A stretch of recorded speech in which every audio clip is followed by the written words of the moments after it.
মানুষ জন্মগ্রহণ করে, তার সাথে ভয়েরও জন্ম হয়।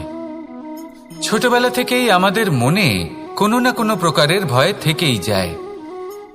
কেউ এই বিষয়ে ভয় পায় যে তার কোনো বস্তু তার থেকে দূরে চলে যাবে, কেউ এই বিষয়ে ভয় পায় যে আমি নিজেকে হারিয়ে ফেলব, কেউ এই ভেবে ভয় পায় যে আমার প্রিয়জনেরা তারা যেন আমার থেকে দূরে না চলে যায়, কেউ এই ভেবে ভয় পায় যে আমরা যেন পথ না হারিয়ে ফেলি, আদি ইত্যাদি। কিন্তু সত্যি কথা বলতে ভেবে দেখুন, এই ভয় বাস্তবে কি? শুধুই একটা মনস্থিতি, আর কিছুই নয়।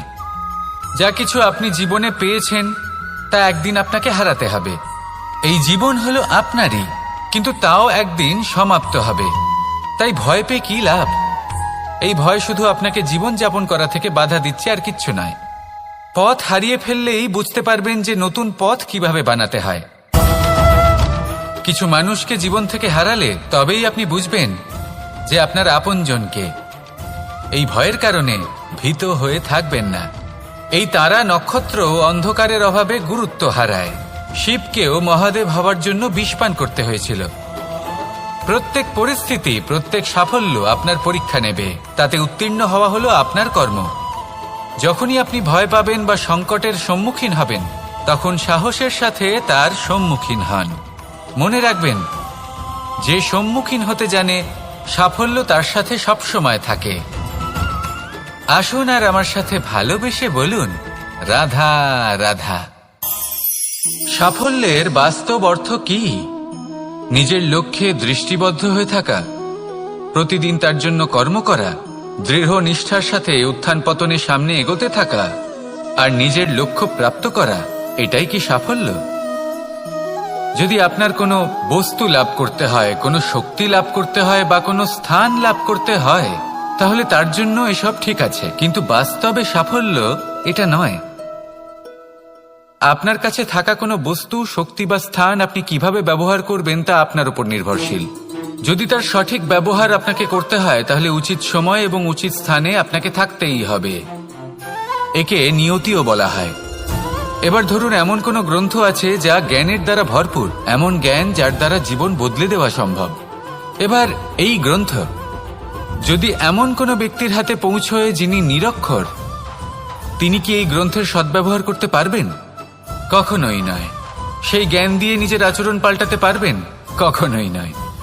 সেরকমই ধরুন, কোনো ব্যক্তি যার কাছে একটা অস্ত্র আছে, যার দ্বারা উনি শত্রুকে শেষ করে দিতে পারেন, কিন্তু সেই ব্যক্তি হলেন একজন কাপুরুষ। তিনি কি শত্রুকে শেষ করতে পারবেন? তিনি কি জয়লাভ করতে পারবেন? কখনোই নয়। আপনার কাছে কি আছে তার থেকেও বেশি গুরুত্বপূর্ণ আপনি তা দিয়ে কি করবেন। উচিত ব্যক্তির সাথে উচিত সময় উচিত স্থানে থাকা বেশি গুরুত্বপূর্ণ। নিজের গুণের সাথে, নিজের শক্তির সাথে, নিজের জ্ঞানের সাথে উচিত সময় উচিত স্থানে অন্যের যন্ত্রণাকে দূর করা, অন্যের জীবনকে আরো সুন্দর করে তোলা, এটাই হলো সাফল্য। তাহলে সাফল্যের বাস্তব অর্থ বুঝুন, অর্থাৎ নিজেকে আরো প্রসন্ন রাখুন, আর আমার সাথে ভালোবেসে বলুন, রাধা রাধা। বুদ্ধি আর বিবেকের পার্থক্য কোথায় তা নিয়ে এই সংসার অনেক কিছুই ভাবে।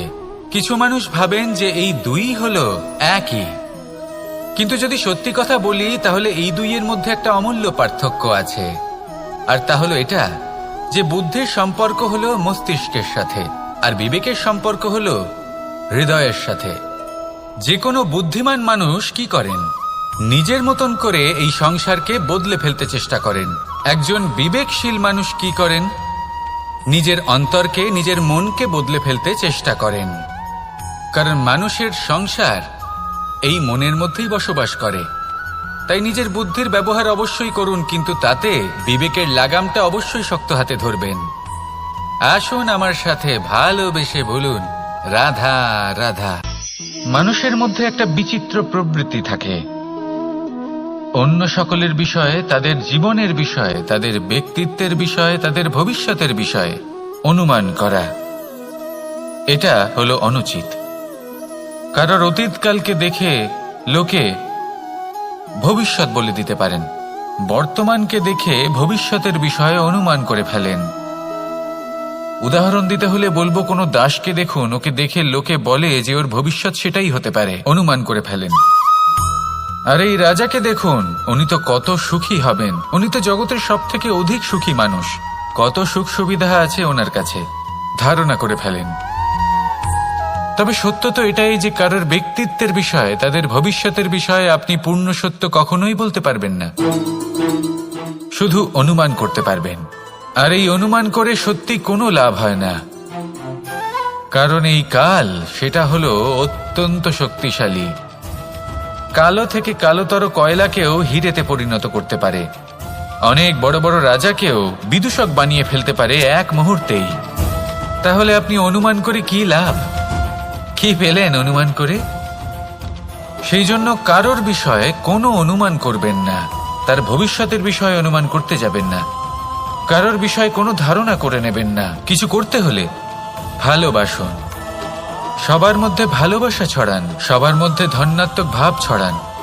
এই মন প্রসন্ন হয়ে বলবে রাধা রাধা। কথায় আছে সংসারে নাকি সকল রোগের ওষুধ আছে। যদি আপনি নিজের শরীরকে ভালোবাসেন তাহলে ব্যায়াম করুন, যদি নিজের নিঃশ্বাস প্রশ্বাসকে ভালোবাসেন তাহলে প্রাণায়াম করুন, যদি আপনি নিজের আত্মাকে ভালোবাসেন তাহলে ধ্যান করুন। কিন্তু যদি আপনি নিজের জীবনকে, পরমাত্মাকে ভালোবাসেন তাহলে সকলকে ভালোবাসতে থাকুন। এই ভালোবাসা অত্যন্ত গুরুত্বপূর্ণ এবং আবশ্যক। ভালোবাসার থেকে ভালো না কোনো ওষুধ আছে, না আছে কোনো আসন, এর থেকে ভালো না কোনো ব্যায়াম আছে আর না কোনো প্রাণায়াম।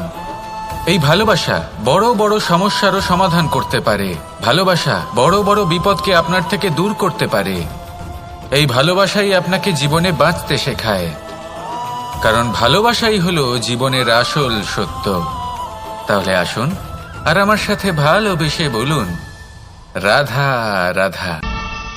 জীবনে সাফল্য লাভ করতে হলে মানুষকে উচিত পথে চলতে হবে, কিন্তু তার থেকেও বেশি গুরুত্বপূর্ণ হলো এটা বোঝা যে সেই পথে চলতে চলতে কখন আমাদের দাঁড়াতে হবে আর কখন আমাদের চলতে হবে।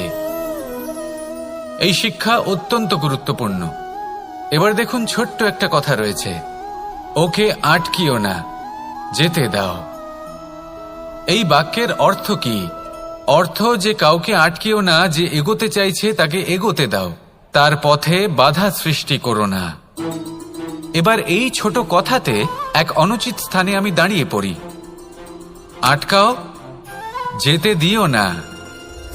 এবার এর অর্থ কি হলো? যে এই ব্যক্তিকে আটকাও, তাকে জীবনে এগোতে দিও না, এর পথে বাধা সৃষ্টি করো। এবার এই ছোট কথাতে অনুচিত স্থানে যদি আমি আটকে যাই, তবে ভাবো কত পার্থক্য হলো। এই শিক্ষা কতটা গুরুত্বপূর্ণ সেটা শিখুন, আর এই শিক্ষা আমাদের জীবনে কতটা গুরুত্বপূর্ণ হতে পারে সেইটা বুঝুন। বুঝে যান, শিখে যান জীবনে কখন সামনে এগোতে হবে আর কখন থামতে হবে। মন প্রসন্ন হয়ে বলবে রাধা রাধা। এই সংসারে আমরা প্রকাশ কোথা থেকে পাই? এর উত্তর বড়ই সরল। ভোরে যখন সূর্যোদয় হয় তখন প্রকাশের কিরণ আমাদের ঘরে এসে পৌঁছয়, এইভাবেই আমরা প্রকাশ লাভ করি। এবার এই প্রকাশের আলোতেই আমরা সারাদিনের কাজ সম্পন্ন করি। সন্ধে হয়ে যায়, সূর্যাস্তও হয়ে যায়, আর আমাদের ঘর যাতে অন্ধকার না হয় তার জন্য আমরা একটা প্রদীপ প্রজ্বলিত করি। এটাই ঘটে আমাদের জীবনেও। এবার প্রবাহমান আয়ুর সাথে আমরা আমাদের অন্তরে যদি একটা প্রদীপ প্রজ্বলিত করে নিই, তাহলে বিষয়টাই অন্যরকম হবে। এবার আপনি বলবেন, কোন প্রকাশের কথা বলছি যে আমাদের অন্তরে জাগ্রত করা সম্ভব? আমাদের আত্মার মাঝে প্রেমের প্রকাশ জাগ্রত করার কথা বলছি, কারণ আমাদের এই জীবন এও হলো দিনের আলোর মতো। আজ প্রকাশ আছে, কিন্তু কোনোদিন অবশ্যই অস্ত হবে। কিন্তু অস্ত হবার আগে যদি আমরা আমাদের আত্মার মাঝে প্রেমের এই প্রকাশ উজ্জ্বলিত করে নিই, তাহলে আমাদের সন্ধ্যাকালও আমরা আনন্দে এবং প্রেমে যাপন করব। তাহলে আসুন আর আমার সাথে ভালোবেসে বলুন রাধা রাধা। এই সংসারে এমন কিছু মানুষ আছেন যাদেরকে আপনার ভালো লাগে, তারা আপনার প্রিয়, আমরা চাই ওনারা আমাদের কাছে থাকুন, আমরা ওনাদের কাছে থাকি। এবার সেই ক্ষেত্রে আমরা তাদের ভালো ভালো উপহার দেওয়ার চেষ্টা করি, কারণ ওনারা হলেন আমাদের প্রিয়। আর তার বদলে আমরা আশা করে থাকি যে ওনারা আমাদের একটু সম্মান করবেন। এবার এই মানুষজন যারা আমাদের প্রিয়, এদের আমরা একটা উপহার দিই। সোনা দিয়ে থাকি, আভূষণ দিয়ে থাকি, হিরে মুক্ত দিয়ে থাকি। কিন্তু যদি ভেবে দেখি, এই সবকিছুরই একটা মূল্য আছে। ভেবে দেখুন, আপনি কি তাদের এমন কোনো উপহার দিতে পারেন যা কিনা অমূল্য? তা এরকম উপহার কি হতে পারে? ঠিক বলেছেন আপনি, প্রেম। এই প্রেমই হলো অমূল্য, কারণ মন থেকে এর উৎপত্তি হয়। না চেয়ে পাওয়া যায় আর না ছিনিয়ে নেওয়া যায় এই ভালোবাসা। ঠিক এইরকমই হয় এই সম্মান। যদি সম্মান করো তাহলে মন থেকে এবং ভালোবেসে করো, ভয় পেয়ে নয়। মনে রাখবেন, যে মাথা ভয়ের দ্বারা নত হয়, বিরোধিতাও প্রথমে সেই করে থাকে। যে মাথা ভালোবেসে নত হয়, তা আপনার জন্য বলিদানও দিতে পারে। এই সংসারের সব থেকে বড় উপহার, সব থেকে বড় বরদান এই প্রেম এবং সম্মান। তাকে সম্মান করুন আর আমার সাথে ভালোবেসে বলুন, রাধা রাধা। সমস্ত মানুষের জীবন কিছুটা সমান হয়। মানুষ জন্মগ্রহণ করে, তারপর চলতে শেখে, জীবনে এগিয়ে চলে, বার্ধক্য লাভ করে, তারপর সমাপ্ত হয়ে যায়। কিন্তু সেই ব্যক্তিরা কারা যারা প্রকৃত অর্থে মনুষ্য জীবন যাপন করেন? এনারা হলেন সেই ব্যক্তি যারা পড়ে গেলেও আবার উঠে দাঁড়ানোর চেষ্টা করেন, নিজের ভেঙে পড়া অস্তিত্বকে আগলে নিয়ে আবার একটা আকার দেবার চেষ্টা করেন, ভগ্ন আশাকে আবার একটা নতুন দিশা দেন। অসফল হওয়ার পরেও থামেন না, আবার এগোতে থাকেন। অসফল হওয়ার পরে যদি আপনি থেমে যান, তাহলে সাফল্য আপনার সামনে অপেক্ষা করে, কিন্তু আপনি তা দেখতে পান না। তাই জীবনের সংঘর্ষে অংশগ্রহণ করতে শিখুন। জীবনের সংঘর্ষ থেকে পালাবেন না। আসুন আমার সাথে ভালোবেসে বলুন, রাধা রাধা। পরিস্থিতি কখনো এটা ভালো থাকে, আবার কখনো মন্দ হয়ে যায়। কখনো এই পরিস্থিতি আমাদের পক্ষে থাকে, আর কখনো এই পরিস্থিতি অনুযায়ী আমাদের চলতে হয়। কোনো বিকল্প থাকে না। কিন্তু যখনই এই পরিস্থিতি খারাপ হয়ে যায়, তখন কি করা উচিত সেই প্রশ্ন মনে জেগে ওঠে। পরিস্থিতি যখন প্রতিকূল হয়, তখন আমরা কিছু হারালে তা হারিয়ে ফেলি, ঠিক আছে, কিন্তু যা বাকি আছে সেটা আমরা আগলে রাখতে পারি। পরিস্থিতিকে সামলে রাখার চেষ্টা আমরা অবশ্যই করতে পারি, শুধু সেটুকুই আমাদের হাতে রয়েছে। কিন্তু এর থেকেও বড় সমস্যা আছে, অহংকার। কখন প্রবেশ করে আমরা জানতেও পারি না। এই অহংকার আপনাকে বুঝতেও দেবে না যে আপনি সত্যি কিছু হারিয়েছেন। আপনার কিছুই যাবে আসবে না। দেখতে গেলে আকাশের সূর্য নিজের প্রকাশ হারিয়ে ফেলে যখন অন্ধকার ঘনিয়ে আসে। তাহলে আমরা কে হই? ওনার সামনে তো কিছুই নই। এই অহংকার আমাদের দমন করতেই হবে। এটা বিশ্বাস করতে হবে যে এই সমগ্র সৃষ্টিতে আমরা শুধুমাত্র একটা কণা, তার থেকে বেশি আর কিছুই নয়। বিশ্বাস করতে হবে যে আমরা ততটাও বড় নই যে কখনোই কিছুই হারাবো না। এবার যেদিন এই জ্ঞান আপনি আত্মস্থ করে নিজের আচরণ পাল্টাবেন, মনে রাখবেন সেই দিনই অহংকারকে দমন করতে আপনি পথে অগ্রসর হয়ে পড়েছেন। এই অহংকারকে দমন করুন আর আমার সাথে ভালোবেসে বলুন, রাধা রাধা। বনস্পতি ফলনের জন্য আমাদের কিসের প্রয়োজন পড়ে? একটু ধরিত্রীর, একটু পরিশ্রমের, আর একটা বীজের। এবার যদি মানুষের কথা বলি, তাহলে এখানে ধরিত্রী হলো মানুষের এই জীবন, যেখানে মানুষ নিজের ইচ্ছের ফল ফুল ফলন করতে চায়। পরিশ্রম হলো আমাদের কর্ম, আর বীজ হলো আমাদের নির্বাচন। আমাদের বেছে নিতে হবে যে আমরা কি বপন করব, আম নাকি ফণি মনসা। এর মধ্যে আমরা কি পেতে চাই? রসালো ফলের ফলন চাই নাকি কাঁটার ফলন চাই, তা আমাদের উপর নির্ভরশীল। কিন্তু একটা কথা ঠিক, লক্ষ্য যেমনই হোক না কেন, জীবন যেমনই হোক না কেন, যদি আপনি লক্ষ্যের দিকে এগোতে থাকেন তাহলে কর্মের সাথে খামখেয়ালি আচরণ করতে পারবেন না। যদি আপনি এমন করেন তাহলে এটা আপনাকে একটা অনুচিত লক্ষ্যে পৌঁছে দেবে, সেটা কিন্তু নিশ্চিত।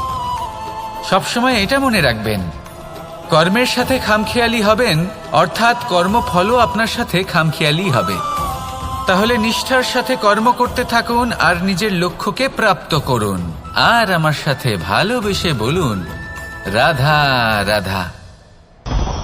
জীবনে এমন কিছু কাজ রয়েছে যা আমাদের কখনোই করা উচিত নয়, যেমন আশা করা। যদি আপনি আশা করেন আর আপনার আশা পূর্ণ না হয়, আপনি খুবই কষ্ট পাবেন। এবার আপনি যদি প্রতীক্ষা করেন, করতেই থাকেন, আর সেই ব্যক্তি যদি না আসে তাহলেও খুব কষ্ট পাবেন। আর হলো তুলনা। আপনি যদি তুলনা করতে যান তাহলে এটাই ভাববেন যে হয় আমি বা অন্য কোনো ব্যক্তি, এই দুজনের মধ্যে কোনো এক ব্যক্তি নিকৃষ্ট। আর এই ভাবনাটাই হলো অনুচিত। যদি আমরা কথা বলি সেই সব বিষয়ে যা আমাদের করা উচিত, যেমন পরীক্ষা। এই পরীক্ষা সবসময় আমাদের আরো সফল করে তোলে, আরো শ্রেষ্ঠ করে তোলে, আরো উৎকৃষ্ট করে তোলে। আসন্ন মহাসংগ্রামের জন্য আমাদের প্রস্তুত করে তোলে এই পরীক্ষা। তাই এই পরীক্ষার থেকে কখনোই পালাবেন না, এর সম্মুখীন হন। আর হলো কর্ম। কর্ম করা কখনোই বন্ধ করবেন না। তুলনা করার বদলে কর্ম করুন, প্রতীক্ষা করার বদলে কর্ম করুন, আর আশা করার বদলে কর্মই করুন। জীবন সফল হয়ে যাবে। দেখুন, সবার শেষে সত্যি বলতে এই কর্ম আর এই পরীক্ষা, এই দুই আমাদের জীবনকে সুখী করে তুলতে পারে। আসুন আর আমার সাথে ভালোবেসে বলুন, রাধা রাধা। এই জীবন কিভাবে বদলানো সম্ভব? কিছু মানুষ বলেন যে নিরন্তর কাজ করলে, পুরুষার্থ পালন করলে এই জীবন বদলে ফেলা সম্ভব। আজ আমি আপনাকে বোঝাবো যে এক মুহূর্ত, সময় আর সিদ্ধান্ত কতটা গুরুত্বপূর্ণ হয়। এক মুহূর্তই যথেষ্ট। একটা মুহূর্ত এত শক্তিশালী হতে পারে যে তা আপনার সমগ্র জীবন পাল্টে দিতে পারে। এমন এক সময় ছিল শ্রীরামের কাছে, যখন ওনাকে সিদ্ধান্ত নিতে হয় যে উনি নিজের পিতার আদেশ পালন করতে বনবাসে যাবেন নাকি যাবেন না। উনি সেই আদেশ পালন করেছিলেন, তারপর সময় অনুসারে উপযুক্ত সিদ্ধান্ত নিলেন। আর আজ সকলের মনে বসবাস করেন শ্রীরাম। আর অন্যদিকে আছে রাবণ। ওনার কাছে একটা সময় ছিল, একটা সুযোগ ছিল নিজের প্রারব্ধকে শুভ করে তোলার। উনি ভুল করলেন আর মৃত্যু লাভ করলেন। নির্বাচন সবসময় আপনার হাতে, শুধু আপনাকে সময়কে বুঝতে হবে, সেই মুহূর্তকে বুঝতে হবে আর উচিত সিদ্ধান্ত নিতে হবে, ব্যাস। বুঝতে শিখুন এই সময়ের দাবি কি, বুঝতে শিখুন এই সময়ের ইচ্ছে কি, আর উচিত সিদ্ধান্ত নিন। আর আমার সাথে ভালোবেসে বলুন, রাধা রাধা। মানুষের শরীর থেকে যা কিছু নির্গত হয় সবই পচনশীল, তা থেকে দুর্গন্ধ বেরোয়, একটা ঘৃণাবোধ জন্ম নেয়। আমাদের রক্ত হোক, অবশিষ্ট হোক, ঘাম হোক, নিঃশ্বাস হোক, আবার এমনকি যখন আমরা মনুষ্য শরীর ত্যাগ করি তারপরেও এই শরীরেও পচন ধরে, তার থেকে দুর্গন্ধ বেরোয়। কিন্তু বিষয়টা হলো এটা আমাদের হাতেই নেই। তাহলে আমাদের হাতে কি রয়েছে? আমাদের কর্ম, আমাদের উদ্দেশ্য আর আমাদের বাণী। যদি এইগুলো শুভ রাখেন তাহলে শুধু নিজে সুগন্ধিত থাকবেন না, এই সমগ্র সংসারকে সুগন্ধিত করে তুলবেন।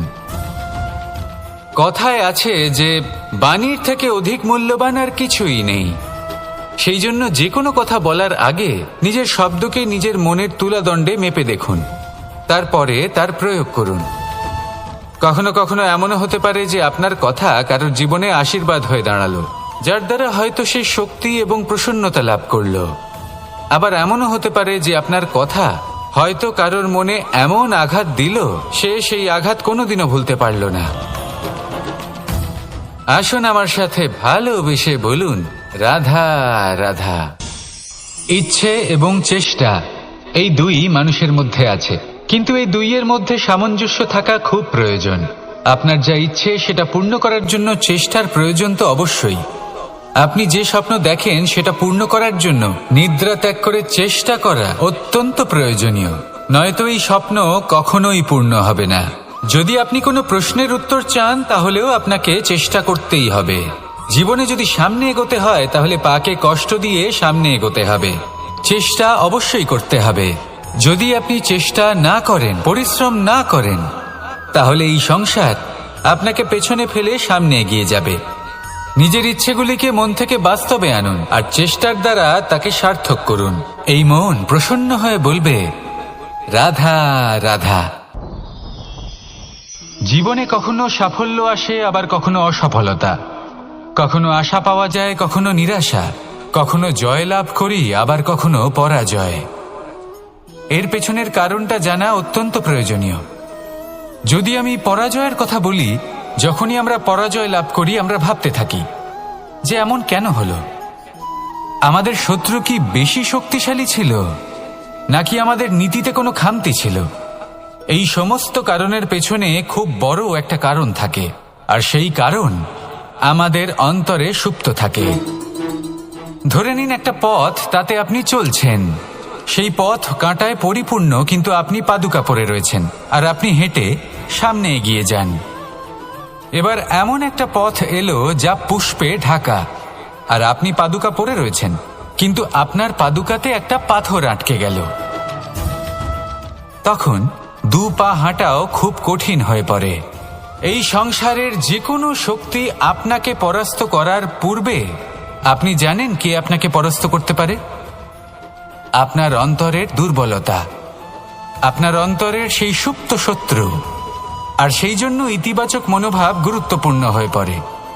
ভালো মানুষদের সাথে থাকুন, সৎসঙ্গে থাকুন, বন্ধুত্ব করুন, ভালোবাসুন। এই ভালোবাসা এত শক্তিশালী এক অস্ত্র যাকে ব্রহ্মাস্ত্র পরাস্ত করতে পারে না। এই সমস্যারূপী পাথর কিছুই নয়। আসুন আমার সাথে ভালোবেসে বলুন, রাধা রাধা। এই জীবন আসলে কি? আমরা কারা? আমাদের অস্তিত্ব আসলে কি? পঞ্চতত্ত্ব দ্বারা নির্মিত আমাদের এই শরীর, আর এর মধ্যে পরমাত্মার একটি অংশ আত্মারূপে বসবাস করে। আর যখন এই জীবন সমাপ্ত হবে তখন আমাদের আবার এই পঞ্চতত্ত্বের মধ্যে বিলীন হয়ে যেতে হবে। এটাই সত্য। এবার অনেক মানুষ আছেন এমন অনেক চেষ্টা করতে থাকেন এমন কর্ম করার যাতে এই সংসার তাদের চিরস্মরণীয় করে রাখবে। কিন্তু এই জীবন আসলে কি?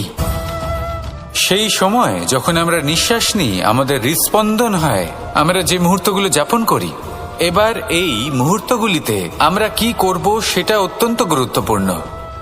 আমরা কি অহংকার করব নাকি পরোপকার করব? এই সৃষ্টিকে বেঁধে রাখার চেষ্টা করব নাকি নিজেকে উন্নত করে তোলার চেষ্টা করব? এটাই শিক্ষা যে বল হোক বা কায়া, এর প্রতি আমাদের না অহংকার করা উচিত আর না মোহ। শুধু প্রত্যেকটা মুহূর্ত প্রেমময় হয়ে বাঁচুন আর ভালোবেসে বলুন, রাধা রাধা।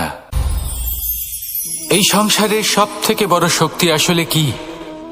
দৈহিক শক্তি, ভৌতিক শক্তি, রাজনৈতিক শক্তি, স্বর্ণের শক্তি, বিদ্যার শক্তি নাকি মায়ার শক্তি, ভক্তির শক্তি নাকি নিরাশক্তির শক্তি? এই সংসারের সব থেকে বড় শক্তি হলো হাসি মুখের। যদি আপনি এবং আমি এমন কোনো সময় হাসতে পারি যেখানে মুখে হাসি আসা প্রায় অসম্ভব, তাহলে বিশ্বাস করুন এই সংসারে কেউ আপনাকে ভাঙতে পারবে না। এটা কিছুটা সেই রেশমের কীটের মতো, যে চারিদিক থেকে নিজেকে ঢেকে রাখে একটা খোলসের মধ্যে থাকে কিন্তু জীবিত থাকে। এই হাসি মুখ এটা শুধুমাত্র একটা আবেগ নয়, এটা সংসারের যে কোনো অভাব দূর করে। অভাব আশার, অভাব বিশ্বাসের। এই হাসি আপনার অন্তরে আশার আলো জাগ্রত করে আর এই সংসারের হতাশা দূর করে দেয়। তাই কঠিন থেকে কঠিনতর পরিস্থিতিতেও মুখে হাসি বজায় রাখুন। এই শক্তি আপনার থেকে কেউ কাটতে পারবে না, আর যদি আপনার কাছে এই শক্তি থাকে তাহলে অন্য কোনো শক্তি আপনাকে বাধা দিতে পারবে না। তাহলে হাসুন আর আমার সাথে ভালোবেসে বলুন, রাধা রাধা। যজ্ঞের আগুনকে শুভ বলে মনে করা হয়, আর সেখানেই চিতার আগুনকে অশুভ মনে করা হয়। এমনটা কেন হয়? এখানে বিষয়টা হলো লক্ষ্য, বিচার এবং সঙ্গের। যখন আমরা যজ্ঞ করি তখন আমাদের লক্ষ্য কি হয়? পরিবেশকে আরো পবিত্র করে তোলা, ইতিবাচক করে তোলা। আমাদের লক্ষ্য শুভ হয়। তারপরে আসে বিচার। এই পরিস্থিতিতে সেই বিচার হলো অগ্নি। স্ফুলিঙ্গ থেকে তীব্র আকার ধারণ করে সমস্ত কাঠকে পুড়িয়ে দেয় এবং সুগন্ধ ছড়িয়ে দেয়। অর্থাৎ যদি আপনার লক্ষ্য শুভ হয় তাহলে তার নিজেই শুভ বিচারধারাকে আমন্ত্রণ জানায়। এই শুভ বিচার তখনই আসবে যখন আপনার সংকল্প শুভ হবে। অন্যদিকে হলো চিতার আগুন। এর লক্ষ্য কি? একটা দেহকে পরধামে পৌঁছে দেওয়া। সবার শেষে সবকিছু আপনার উপরে নির্ভরশীল যে আপনি কোনটা চয়ন করতে চান। আপনার লক্ষ্য যদি শুভ হয় তাহলে আপনার বিচার এবং সঙ্গতি আর তার পরিণাম সবই শুভ হবে। আসুন আর আমার সাথে ভালোবেসে বলুন, রাধা রাধা। এই সংসারের প্রত্যেক বস্তুর, প্রত্যেক পরিস্থিতির, প্রত্যেক আবেগের দুটি দিক আছে। এর মধ্যে পার্থক্য করা সম্ভব শুধুমাত্র দৃষ্টিভঙ্গির দ্বারা। যদি কোনো ব্যক্তি পর্বত শিখরে দাঁড়িয়ে থাকেন তাহলে উনি এটাই দেখতে পাবেন যে এই জলের ধারা সমুদ্রের দিকে বয়ে চলেছে। আরেক ব্যক্তি যিনি সমুদ্রের কাছে দাঁড়িয়ে আছেন তার এটাই মনে হবে যে এই জলের ধারা সমুদ্রের দিকে আসছে। এখানে বিষয়টা হলো দৃষ্টিভঙ্গির, আর এটাই সময়ের সাথেও হয়ে থাকে। অনেক সময় মানুষ চিন্তিত হয়ে পড়েন, ত্রস্ত হয়ে পড়েন যে তার কাছে হয়তো খুব কম সময় আছে, তাতে তিনি অনেক কিছুই করতে পারবেন না, আর একটু সময় থাকলে খুব ভালো হতো। তিনি এইভাবেও ভাবতে পারেন যে অল্প হলেও সময় বাকি তো রয়েছে, অর্থাৎ যা অবশিষ্ট আছে তাকে সংরক্ষণও করা সম্ভব, তাতে জীবন যাপনও করা সম্ভব। আর এটা নির্ভর করছে আপনার উপর। তাই দৃষ্টিভঙ্গি ইতিবাচক রাখুন আর আমার সাথে ভালোবেসে বলুন, রাধা।